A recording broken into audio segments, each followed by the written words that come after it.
I'm Alana Blaire. In the news today, there may be light at the end of the pandemic tunnel, but the Biden administration knows we'll all be wearing masks for a while.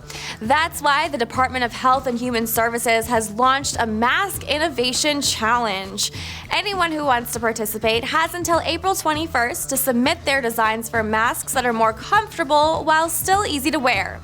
And in case a sense of civic duty isn't enough to motivate you, there's a cash prize pool of $500,000.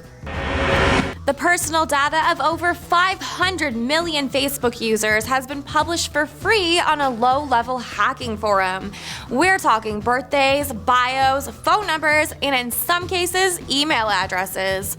According to Facebook, this data was stolen thanks to a vulnerability that was patched in 2019. So for some, it might be out of date.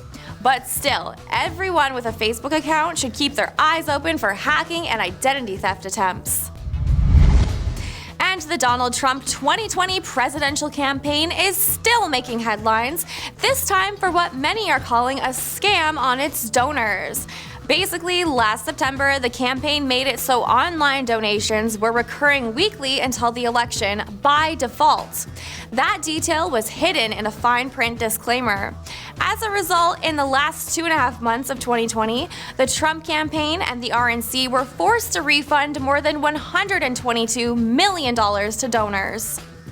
There were so many complaints about this in the fall, Isabella, that at one point these cases made up about 3% of all fraud inquiries to banks and credit card companies.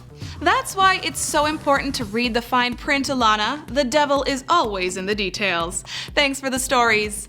All right, folks, it's time for more of Laura Desiree's adventures in the Big Apple. This week, she's checking out an event that has me shivering just thinking about it, the Rockaway Queen's Polar Plunge. I'm getting Ice Bucket Challenge flashbacks. Here's Laura.